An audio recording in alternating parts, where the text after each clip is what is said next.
everybody, and welcome back to another episode of Coming Clean with Indy Lee. I'm your host, Indy Lee.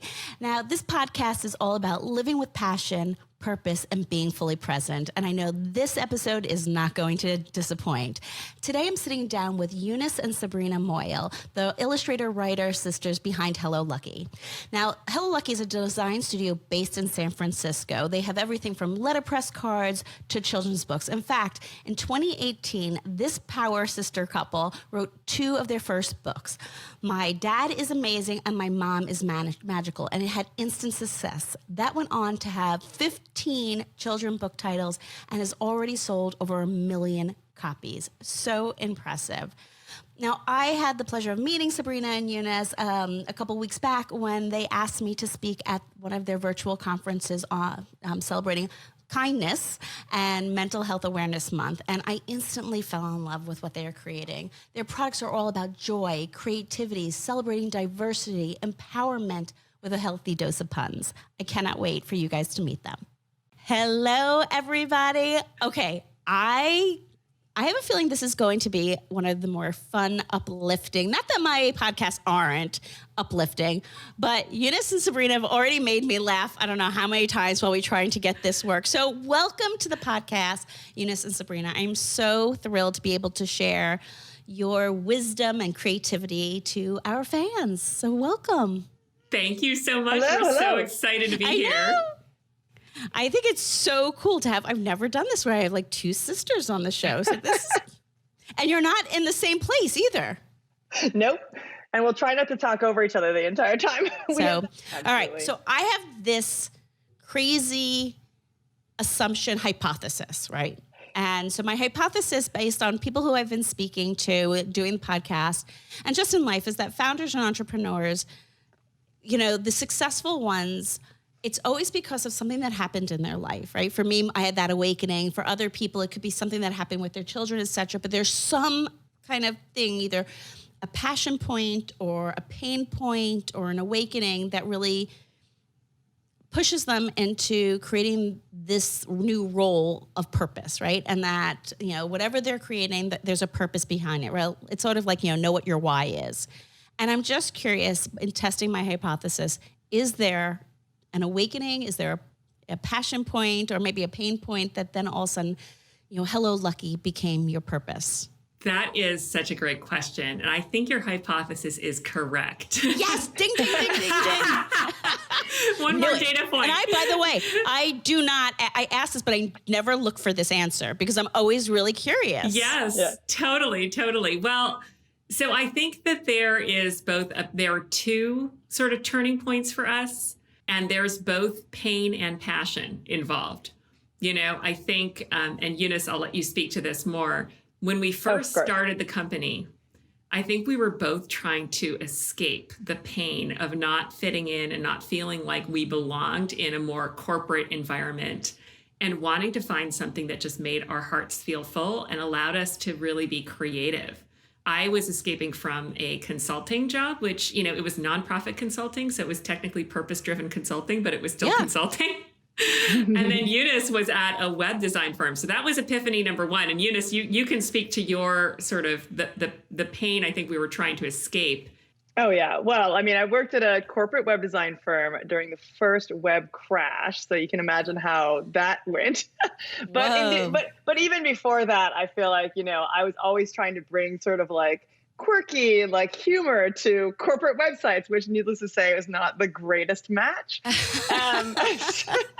So I've, you know, although it was fine and I have the kind of personality where I can perfectly capably do a very dull job and find satisfaction even in that. But yeah, that didn't really work that well for me. And also which is quite amusing now with all of the transformation, work transformation based because of COVID. I never was capable of really working from 9 to 5. My most creative moments come at very strange times of the day. Mm-hmm. Sometimes my creativity really requires me to walk away for a while and then come back to it. And that really didn't fit into the standard work structure. And so I get in trouble a lot, actually, even though I was the most productive person on the team and would show up with, 3 times the amount of work the next day. I got a lot of grief for not being able to work like everybody else worked. You were trying to fit a square into a round hole. Exactly. Or I would like to say a star into a round hole. Exactly. Right? Yes. Another radiant thinker. And, I say that with my team, my creative team. Like, you can't tell them you have to work 9 to 5, because in order for them to be optimal, we have to fit into where their creativity is It comes when it comes. from. You can't force Absolutely. it. And you can't force it. It's like, okay, well, we need this. They're like, well, I need time to like digest it and think about it and be inspired for it. Well, yes. And what is creative work for us? Often you can't see it from the outside. It's percolation that's happening in the background. And it's not just done by sitting in front of the computer, and it maybe requires like looking at Instagram for an hour, which seems like you're flaking and being procrastinating and otherwise being not productive. But in actuality, it's really very productive work. So what you're saying is I'm very productive. You're very productive, even when you fall down the TikTok hole. Damn, you outed right here on the podcast. So true. You never know. Inspiration can come from anywhere. So you just never know. You just need to be open to receiving it. So I would say sort of a corollary to that first epiphany is we grew up overseas, moving every 2 to 3 years. So for us, diversity and inclusion and connection was always something that was a part of our lives, And so the idea of starting a greeting card company just made sense because we believe in, democratizing great art and also just keeping people connected in an authentic way. And we were founded when Facebook founded. So this is kind of around the time, the genesis of social media. So that wasn't even a thing, but the more that social media became a thing, the more we really grew stronger in that mission, which is that there's something about taking the time to really craft a handwritten note that is, it kind of almost memorializes your relationship with somebody, in a way that is it's a love very letter, profound. It is, precisely. It's a love. I think that handwriting cards, and I do it all the time still. I mean, my team is like, you need more stationery. I love writing that. I find that that's an intimate connection. That's my love language, is by writing out something and saying thank you. Exactly. Instead of just texting, I would rather take my fountain pen and write it out. Right. And speaking of being present, you actually have to be very present with that person. And if you're thanking them for a gift that you received, you have to be present in appreciating and noticing the gift that they gave to you. So there's a real mindfulness practice that's built into letter writing. And then the second epiphany came later when we started writing children's books. So this was really when, we had our own children, and also we'd kind of gone down this path again of chasing what we thought was expected of us, which was, we transformed our business from greeting cards into an e-commerce wedding invitation business because we felt like we needed to get to scale in order to be profitable and be successful and all this stuff. And then we realized we were spending all of our time doing, website testing and web development when horrible. Our core passion is... Wait, Eunice, you have a background in that. Exactly. And it was torture. It was torture when I was working in corporations. And it was torture when we were doing it for ourselves. Exactly. So we had to say no to that. We had our own children. We had to say no to that because we realized we weren't being fulfilled anymore. And also, I think the awakening, the second sort of epiphany really was in having our own children and having done this sort of crafting of images and words and thinking about connection for so many years at that point. It was in having our own children. And then for me in particular, thinking about how can I become the best parent? How can I heal myself of my own childhood wounding, my own trauma, because we all carry trauma from our childhoods, no matter how good our parents were, right? How do I heal this? How do I sort of go on this journey to become more self-realized so that I can be more present with my children and be a better role model for them and not pass on the sort of, intergenerational trauma or whatnot. And so that process of sort of examination and reflection and seeking and learning, combined with I happen to have like this very sort of this epiphany experience with a healer in Tulum who just like did body work on me, and suddenly everything changed. This is like the third time someone has said Tulum. Yes. There's something about Tulum, Mexico that it's just like if you believe in like if you the energy field there or whatever. And I have somebody to refer to you if you want somebody who's an energy worker who's incredible. Anyway, so she was just working. I was not expecting anything. And then suddenly it was like I went to see another sort of body worker later when I was back in San Francisco. And she told me, she was like, I don't know what's happened to you, but it's like a cloak has fallen off, like this heavy cloak has just fallen off of your back. And she's like, I think you have a new heart. And I was like, yeah, actually, that's how I feel. I feel Wow. like I have a new heart. That's amazing. It was an amazing experience for me. And it's kind of what led to our children's books, because that's what that heart opening experience was, what led to want to sort of like being able to access all this kind of wisdom, for want of a better word, that is universal, that is about how to live a fulfilling life, things like being mindful, things like being present, unconditional love and how that works. It was through that and then practicing with our kids that we were able to then channel that into our children's books, so Incredible. That was the other second, the major epiphany. And now children's content, and we love creating cards, but the children's books are kind of what we absolutely adore the totally. most, I'm basically a permanent kid. Yeah. I already could tell that now, just so you're clear. I'm seeing this, but I don't want to grow up. And you know what? Why? Seriously. Exactly. You know What's what? the point of that? I think that it's important to embrace that inner child. And Absolutely. It was something that I learned so late in my life that I didn't realize I didn't know how to have fun. To be honest, I really didn't. It's easy to lose it. It's easy to lose it. You get caught up in all kinds of grown-up nonsense, and it's very easy to just forget how to have fun. And gosh, I could go so many places with this because, first of all, ding, ding, ding, that my hypothesis continues to hold true, and that now I need to go to Tulum. But no, it's fascinating because what I've taken away from your work and doing my research is this. It's not just mindfulness. It's also about inclusivity.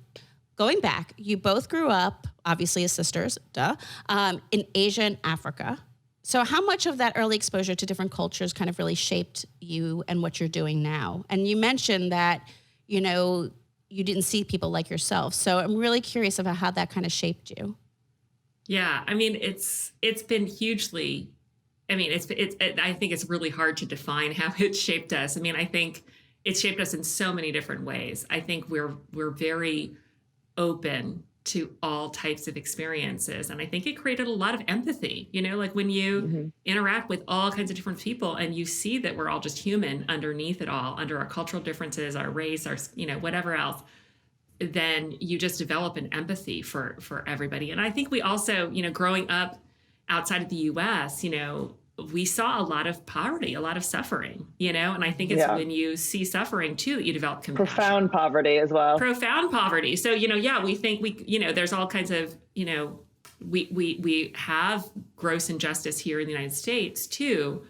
And, there's also this certain level of material wealth that we have here that I think we all just sort of take for granted, So I think it's in that you sort of really, and you understand it's all relative, right? So it's not to diminish the suffering that happens in the United States, because it is, there are a lot of really serious issues that we have to deal with here, but it's just to kind of acknowledge that I think we grew up knowing that, life can be hard, and yet people find joy, when they're living in really impoverished circumstances by Western standards.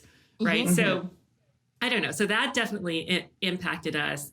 And I think just being exposed to all kinds of creative inputs from different cultures definitely impacted us. Like we're very open to all kinds of creativity. Yeah. I mean, Eunice is like a creative chameleon. I mean, she can pick up any style. I used to do batik, all kinds of like bizarre, like local art styles.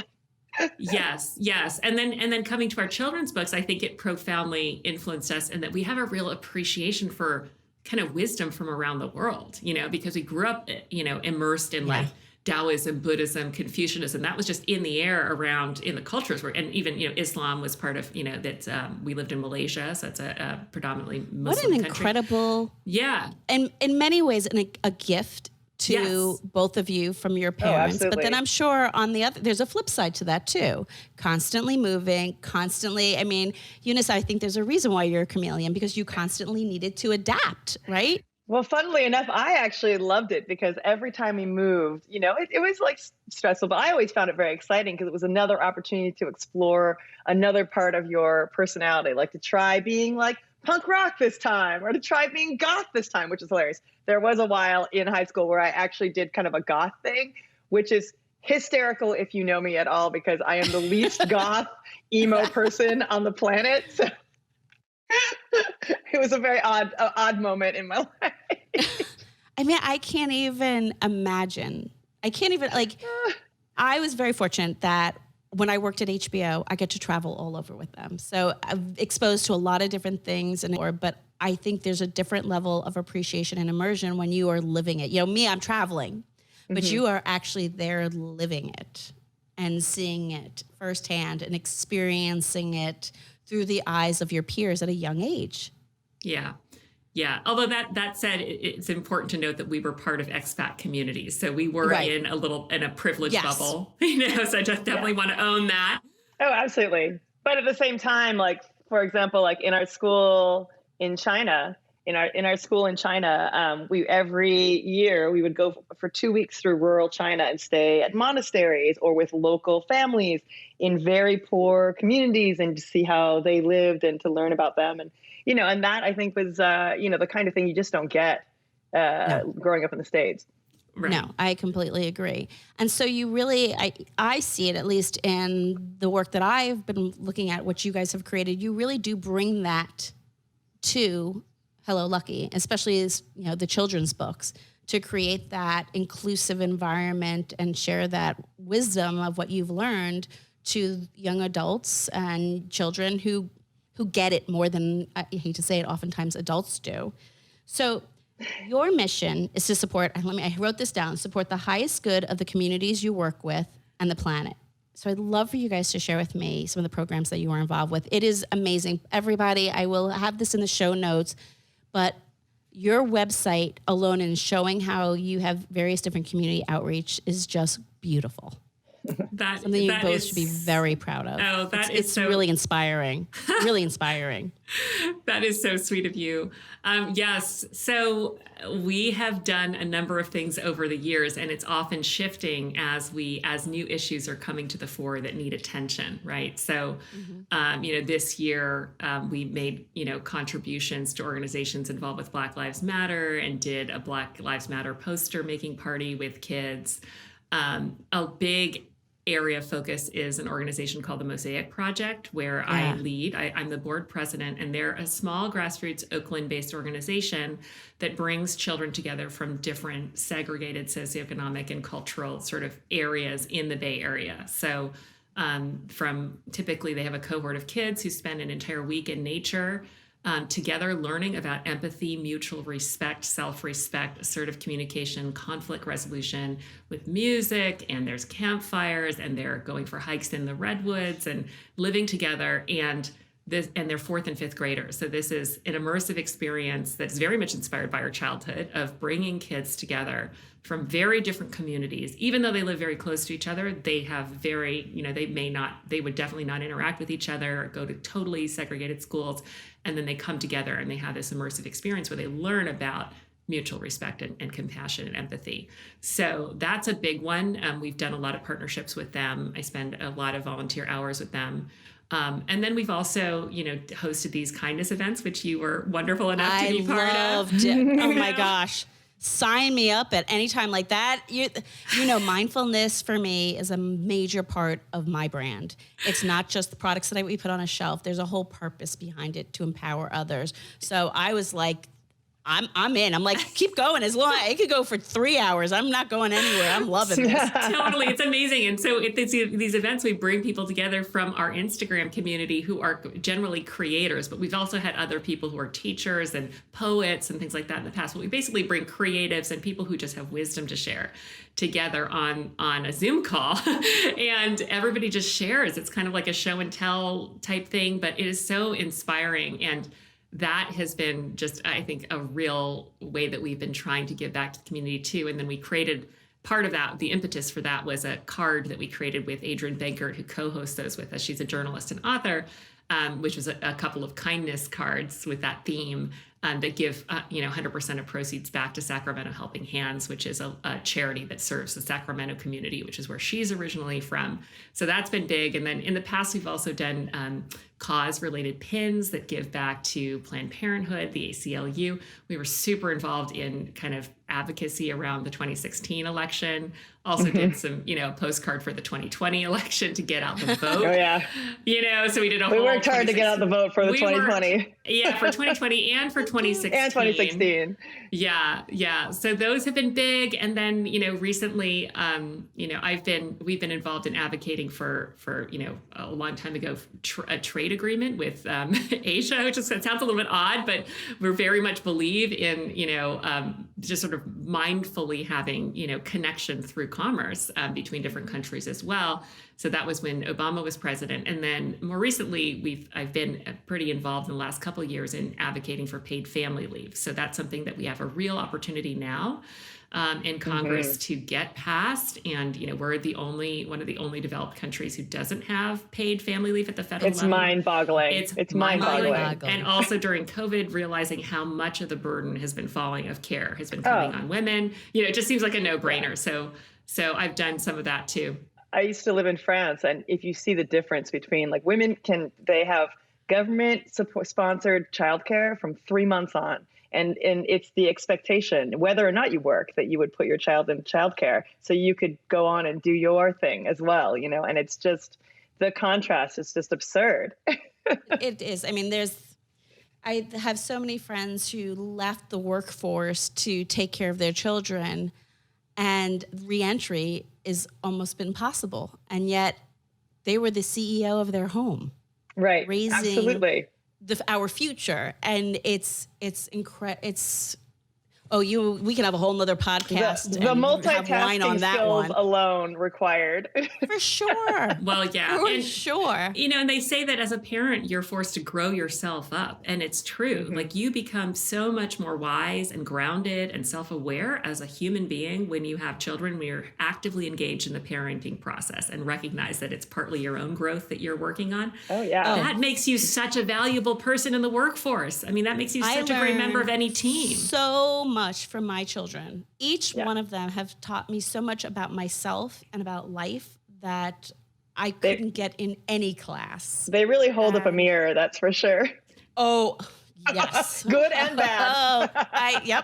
I was like, okay. No filter. My life is a mirror. I was like, they say that your life is a mirror of your environment. I'm like, okay, what am I trying to learn from this? And I love that Hello Lucky's mission is really about having these conversations too. And I look at it as that you're creating a platform for them. It's not just the products, whether it's the cards or books, but there's really a platform behind it for change, and how to really see this. And fortunately, for all of us, you're doing it at the younger level, which is really ripe for it and looking for it. Trying to get to them early.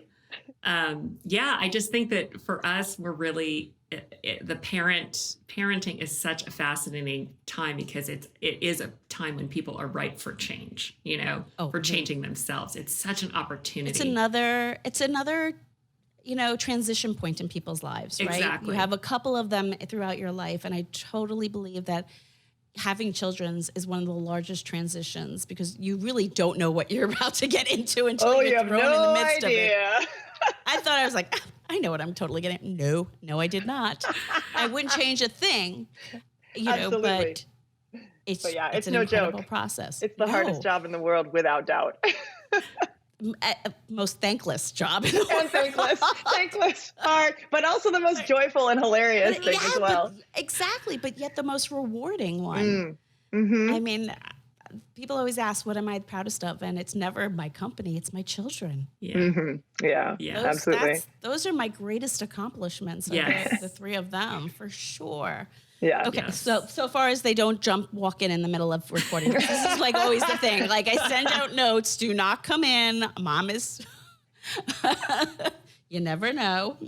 I mean, when the pandemic first happened, my son came home from college because they were closing down everything. And so I had the three of them home. I'm like, okay. I literally put signs out on my doors, like recording, no. And then like there's another door after that. And I was like, which part of the first note did you not understand? And they'd still walk in. So funny. Well, I have to say something about the thanklessness of parenting, because it is such a profound opportunity to learn, right? Both that you don't need other people's affirmation, right? You don't need approval. Absolutely. Like we do not get thanks from our children very much. And that teaches us to not seek it, to not seek the affirmation from others, right? And then the fact that they're always asking us for stuff, it means that we have to learn to sort of have some boundaries, which is just an issue that you have to learn to stand your ground, which is such an important life lesson. And then the third thing is people pleasing, which is related to my first point. I think a lot of people struggle, women in particular, struggle with people pleasing. And when we have kids, is raised. Yes. And when we have kids, especially, they are so demanding, and we literally do have to answer to their every whim when they're infants. They're totally dependent on us. So you have to kind of really work through the people pleasing with kids too, because it's just that boundary. They're pushing you to develop that skill, which I think is awesome. So yeah, it's thankless, but if you dig under it, that thanklessness comes with really good stuff. It's all good. It's hard, but it's good. Yeah. It's been the most inspiring part of my life is watching my children grow up into young adults. And there's just so much joy. And you know what? I think because I was such an active participant and there for the good, the bad, the ugly, and would never walk away. My son is, 21 in Boulder. And I would say in a 3-day period, he will call me at least 2. Aw, that's sweet. And it's not like, Mom, it's just like, hey, what'd you do today? That's awesome. It's, I made this meal, or, hey, can I have a recipe? And I'm like, why are you calling me? I'm not the cook. Like, it was just like, but it's those things. They call me, like, how do I brine? I'm like, it's called the internet, for the 18 years that you've lived with me, when did you ever see me brine anything? Why are you calling me? But the fact that he would, to reach out. So good. And I love that. Or when I'm traveling, because prior to pandemic, I would travel, half the month, and my kids would call. And it wasn't like, hey, you need to solve a problem for me. It was just like checking in, telling me what happened during their day. And that's something I'm really proud of. Like, I look back on, I'm like, okay, you know what? I'm going to give a pat on my back. Oh, definitely. That's like a goal for sure. Right? So I'm like, yeah. To get through it and they still like you. Yes, exactly. I don't know that so I'm not sure how much they like each other. So that leads me perfectly into this setup. Your 2 sisters working together. Oh, yes. How does that work? Like, do you each have your own individual creative process? Like, is there one who's the illustrator, one who's the writer? How does that work? I'm so curious. We're really lucky that we just happen to have very, very compatible skill sets. Sabrina, you want to expound? Yes, totally. I mean, Eunice is a brilliant artist and has always been a brilliant artist. So she basically takes the creative reins for, illustrating and that sort of thing. I'm more of a jack of all trades, so I kind of manage business side of things, but also I'm a writer. So, and I'm a thinker and I'm a reader, so I come up with I write all of our books. I come up with the concepts and the messaging. So I'm a meditator, I'm a thinker, I really do reflect deeply on the meaning of everything that we create. And so I come up with a lot of the concepts, and then we have a great team that supports us in illustration, on marketing, and on just project management. And they're all women. So yeah, Eunice and I are, we have very complementary philosophies and temperaments. So we really believe in trying to minimize the ego whenever we can in our work relationship. We believe in not holding grudges. We believe in living in the moment, being present, just being open to feedback, so that's just our philosophy that we've developed over the years. And we never, I think when we were younger, we used to compete with each other, and our parents would compare us to each other. But at the same time, and so that was, maybe could have been and might be a source of conflict for a lot of siblings where there's like built up resentment or whatever. But honestly, we don't have that. I think we both, worked through our own stuff to the point where we don't really hold any baggage from our childhood. Oh my God, you're so healthy, guys. Like, tell me more. It helps that my spirit animal is like a golden retriever. So I have a very easygoing personality, which Yeah. But also, I feel like we have a very good. Well, first of all, we have very similar sort of 11-year-old boy senses of humor, which I like is hilarious. But then also, like, you know, we have a really good balance because Sabrina is like the deep thinker, like the ruminator, and she can, you know, is just very like thorough in her thinking. And I'm just like extremely silly. So like sometimes, like, you know, she'll come to me with something that's very deep and meaningful, but a little too heavy maybe for, you know, our brand, et cetera. And so I'll throw in the dash of like absurdity and like lighten it up a little bit or get her to lighten it up a little bit. And that kind of balance. Because, you know, on the other hand, you know, I'm not that deep. So like, you know, the meaning comes from Sabrina and the goofball. Well, is that okay? So that from me. So is that where the puns come from? Because you guys are very punny. Yeah, I love humor too. I love puns. Yeah. I love getting silly as well. So that's where Eunice and I like really, I'm a total goofball as well. But I also see the spiritual aspect to humor, right? Humor is one of, like, when you're in the midst of laughing or or humor is just something that allows people to let go and be present and see the absurdity in everyday life, you know, because life is full of suffering. There is crap that happens, you know, so when you're able to laugh about it, that's when you can really have freedom. Totally. You know, so I see that. I love the goofy, superficial aspect of humor, but I also love the deeper, what it does for people on a more sort of like psychic, spiritual level. I want to come to your house for like the holidays, because that's got to be fascinating. Like Thanksgiving must be a blast at your house. I don't know. I think it's pretty normal, right, Eunice? I mean, I know. Yeah, well, except that, you know, our family's all, on my dad's side at least, they're all scientists. And so my memories of Thanksgiving, which is I think why I love podcasts actually, is a bunch of intellectuals around a table, like just droning on and on about whatever their subject at hand was. And I just love I love the sound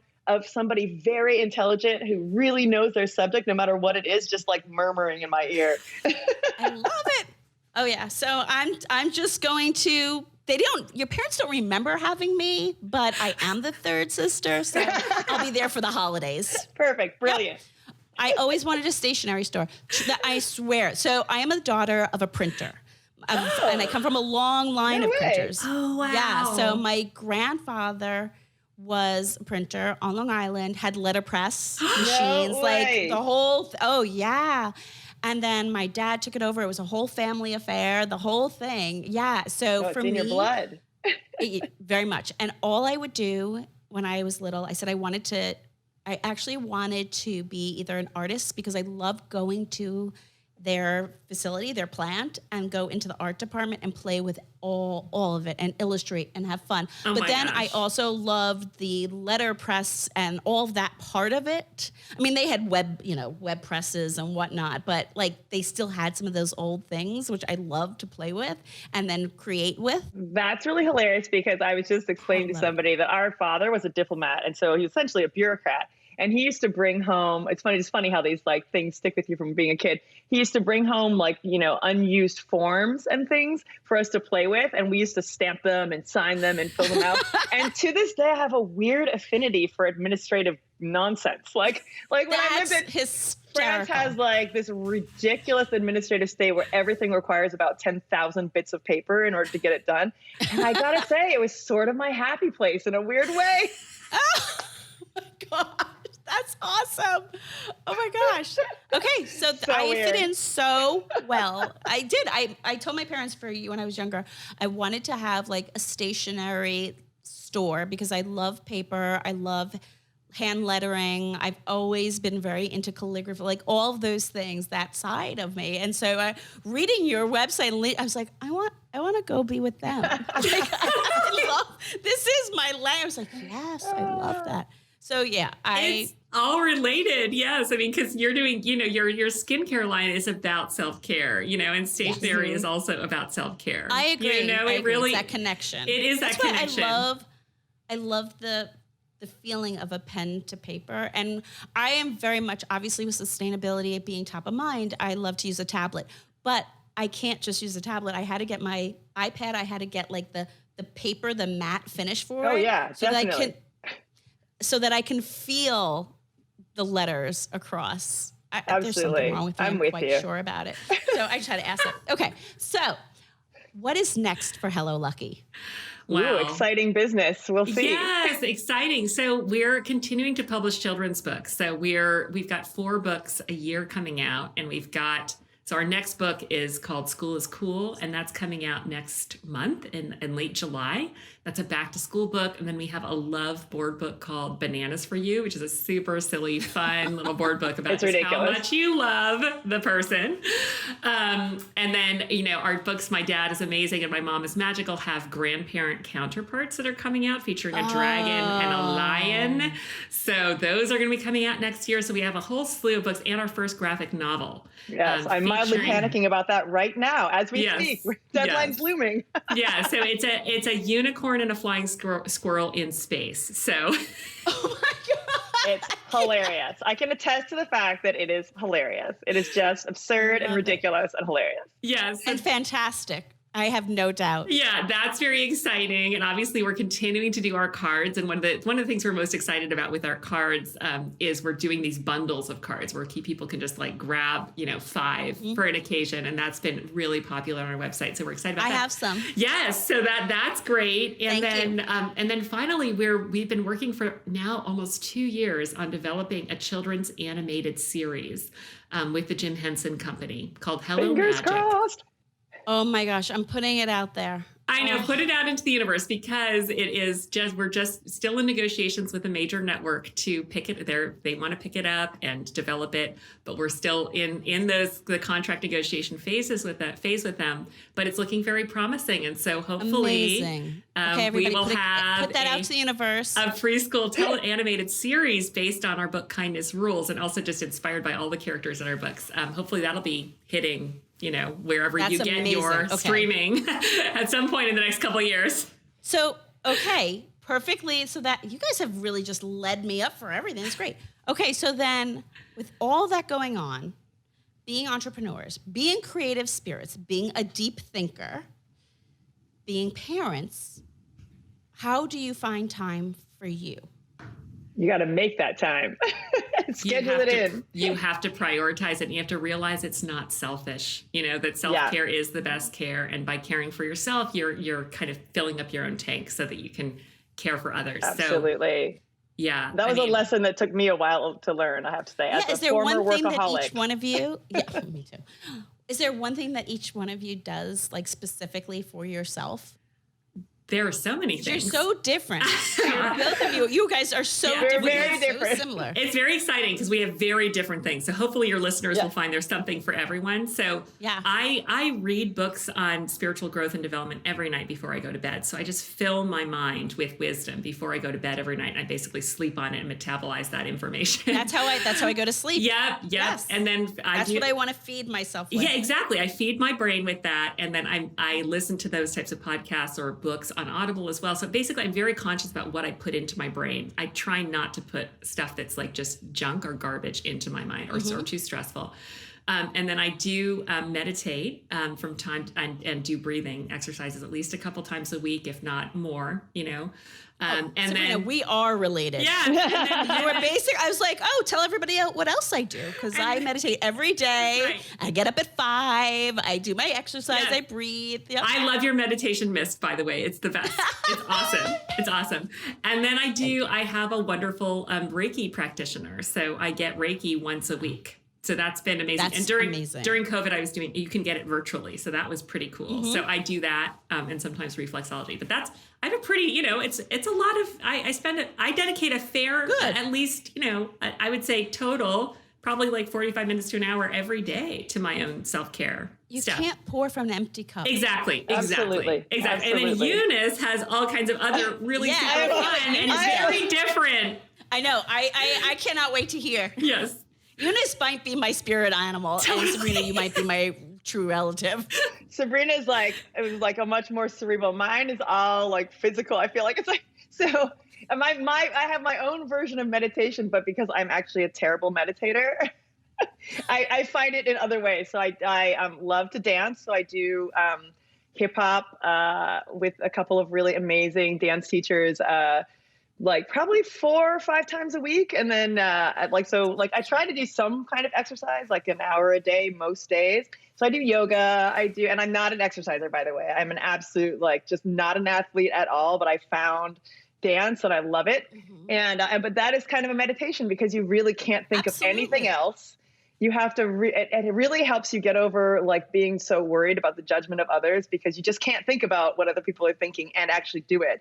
And so that I found to be really, really helpful. So I do that. I started roller skating during the pandemic and I discovered that I love roller skating so much. Oh my gosh. I've said this to my kids the other day. I'm like, I want roller skates because it's the best.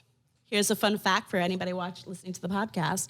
I was on the roller derby. What? Oh my gosh, that's amazing. A fact that nobody ever in their wildest dreams. I grew up during, the 80s when roller skating was very popular and we would go to the roller rink and we'd skate and do all that and I loved it. Oh, you need to get a pair of roller skates right now. I'd probably kill myself, which is so weird that my mom let me do that. My husband literally was like, if you break a hip and I have to spoon feed you for the rest of life, I'm going to be pretty mad. And I'm like, no.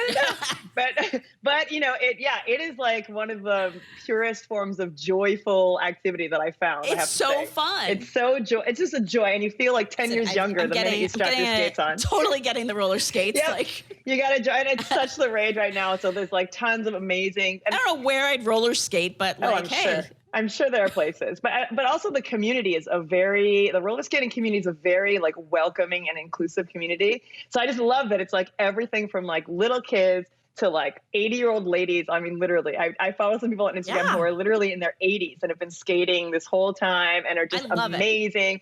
So there's roller skating. I also, I sew my own clothes. So I really love to sew. So that's another like very meditative sort of exit out of daily life. Meditation takes many different forms. Absolutely. So it's not always the lotus position. Exactly.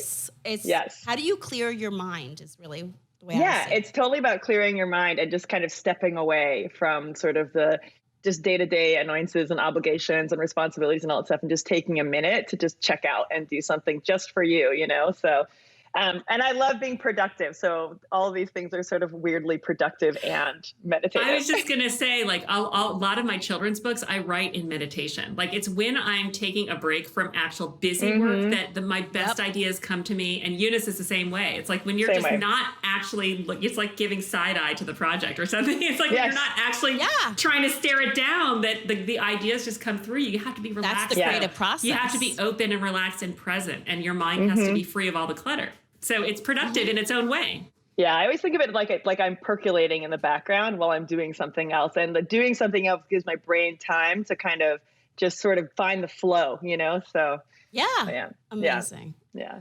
Guys, thank you so much for joining me today. I knew this was going to be probably the most fun podcast and I'd be laughing the entire time. And of course, exactly what happened.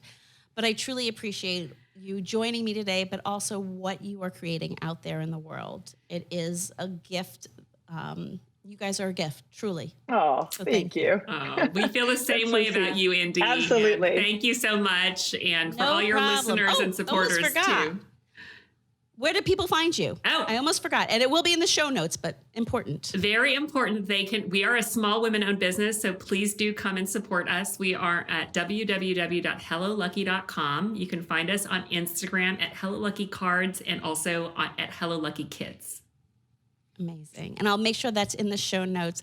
Thank you guys so much for joining me and taking time out of your crazy schedule. I know you've got tons of deadlines, but I really do appreciate it. We appreciate it too. Thanks for this opportunity. So much fun.